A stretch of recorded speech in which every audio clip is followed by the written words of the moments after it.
అనగనగా రామాపురం అనే చిన్న పల్లెటూరు ఉంది. ఆ గ్రామంలోని అందరూ వ్యవసాయం చేసేవారు, కులవృత్తులతో జీవించేవారే. ఆయా పనులకు అవసరమైన వస్తువులు దగ్గరలో ఉన్న పట్టణంలో మాత్రమే దొరుకుతాయి. అందుకని ఆ ఊళ్ళో ఉన్న ప్రతి ఒక్కరూ ఇంచుమించు ప్రతిరోజు పట్నం వెళ్తూ ఉండేవారు. రామాపురంలో తయారయ్యే అనేక వస్తువులకు పట్నంలో మంచి గిరాకీ ఉండేది. అలాంటి రామాపురంలో మల్లన్న ఒక్కడే పేదవాడు అని చెప్పొచ్చు. అతనికి ఏ చేతి పని రాదు, పొలము లేదు. ఒక ఇంట్లో తోట పని చేసేవాడు. అతని భార్య సోమమ్మ అనేక రకాలైన తినుబండారాలు వండి ఊరంతా తిరిగి అమ్ముతుండేది. 12 ఏళ్ల కూతురు సీత తన తల్లికి వంటలో సాయం చేస్తూ ఉండేది. ఇలా ఉండగా ఆ ఊరికి ఒకరోజు ఒక యోగి తన శిష్యులతో వచ్చాడు. ఆయన నీతి బోధనలు చేసేవాడు. ఆయన చెప్పేది వినడానికి ఊరి వారందరూ వచ్చేవారు.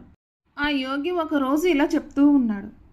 ఆరోగ్యం, సంతృప్తి మనిషికి సుఖ సంతోషాలను ఇస్తాయి.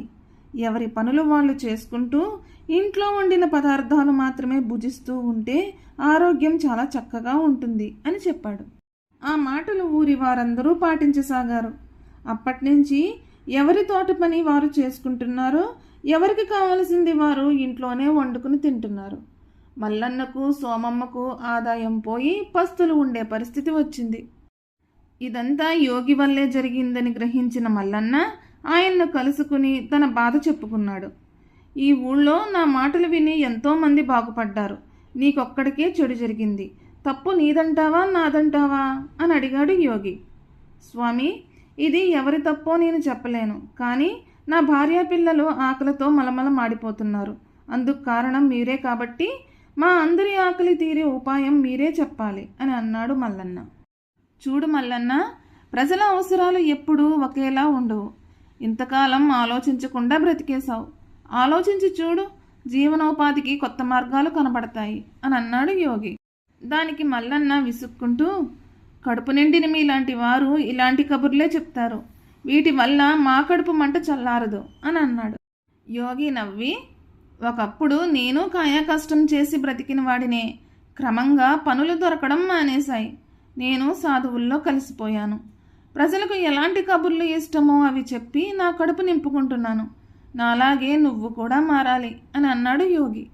మల్లన్న వెంటనే తను యోగికి శిష్యుడిగా మారతానన్నాడు. అందుకు యోగి అంగీకరించలేదు. నీకు సంసార బాధ్యతలు ఉన్నాయి. నీకు తగిన బ్రతుకు తెరువు వెతుక్కో అని చెప్పాడు యోగి. ఈలోగా నేను నా భార్య పిల్లలు ఆకలితో మాడి చేస్తాం అని దిగులుగా అన్నాడు మల్లన్న. అందుకు యోగి ఇలా అన్నాడు. అలా గాబరా పడకు. నేను ఈరోజే ఈ ఊరు విడిచి వెళ్ళిపోతున్నాను. అయితే నా శిష్యుల్లో నందుడు అనేవాణ్ణి నీకు పరిచయం చేస్తాను. అతనికి మంత్ర విద్యలు తెలుసు.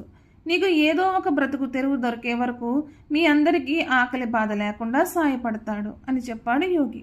మల్లన్న అందుకు సరే అనగానే యోగి నందుడిని పిలిచాడు.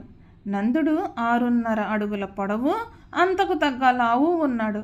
ఎర్రటి కళ్ళు, జీబురుగడ్డం. అతన్ని చూడగానే మాంత్రికుడిలా కనిపిస్తున్నాడు. యోగి నందుడి భుజం తట్టి, నేను ఈ ఊరు విడిచి వెళ్తున్నాను. ఇతడి పేరు మల్లన్న. నీవు ఇక్కడే పక్షం రోజులు ఉండి ఇతడి కుటుంబానికి సేవ చేయాలి. వారికి ఆకలి బాధ లేకుండా చూసుకో. తర్వాత నీ మంత్రశక్తితో నేనున్న చోటు దగ్గరకు రా అని చెప్పాడు. నందుడు గురువు గారికి నమస్కరించి మల్లన్న వెంట బయలుదేరాడు. వారిద్దరూ ఇల్లు చేరేసరికి సోమమ్మ, ఆమె కుమార్తె మల్లన్న తినడానికి ఏమైనా తెచ్చాడేమో అనుకుని ఆతృతగా ఎదురు వచ్చారు. తర్వాత నందుడిని చూసి భయపడ్డారు. నందుడు ఇలా అన్నాడు. మీరంతా కళ్ళు మూసుకుని ఎవరికి ఏమేమి తినాలని ఉందో కోరుకుని కళ్ళు తెరవండి అని అన్నాడు. అందరూ కళ్ళు మూసుకున్నారు. మల్లన్న పులిహోర, బొబ్బట్టు అని అన్నాడు. సోమమ్మ, ఆమె కుమార్తె అరిసెలు, బూరెలు, పాయసం కావాలని కోరుకున్నారు. అలా ఎవరికి కావలసింది వారు కోరుకుని కళ్ళు తెరిచేసరికి వారు కోరుకున్నవన్నీ వెండి పళ్ళాలలో వడ్డించి ఉన్నాయి. వాళ్ళు అవి ఆనందంగా తినడం మొదలుపెట్టారు. తినడం అవగానే వెండి పళ్ళాలు మాయమైపోయాయి. వారందరూ నందుడిని మెచ్చుకున్నారు.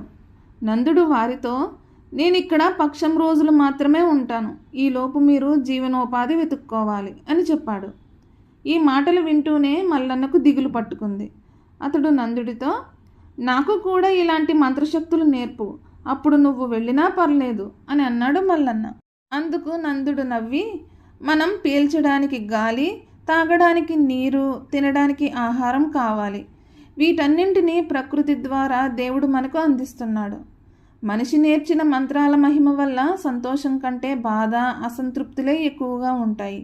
అందుకని నువ్వు నా మాట విని బ్రతుకు తెరువు గురించి ఆలోచించు అని హితవు పలికాడు. మంత్రశక్తుల వల్ల నీకు కలిగిన బాధ, అసంతృప్తి ఏంటో నాకు చెప్పగలవా అని అడిగాడు మల్లన్న. అందుకు నందుడు ప్రశాంతంగా, నా బాధలు ఎవరికీ చెప్పకూడదని గురువుగారి ఆజ్ఞ. నేను ఇక్కడ నుండి వెళ్ళేలోగా ఈ ఊరిలో బ్రతుకు తెరువుకు కొత్త మార్గాలు తెలుసుకుని నాకు చెప్పు. నేను నీకు మంత్రశక్తులు వచ్చేలా చేస్తాను అని అన్నాడు నందుడు. ఆ మాటలకు మల్లన్న సంతోషించాడు. మల్లన్న ఇంట్లో అందరూ మంత్ర విద్యలు నేర్చుకుంటే బాగుంటుంది అనుకున్నాడు.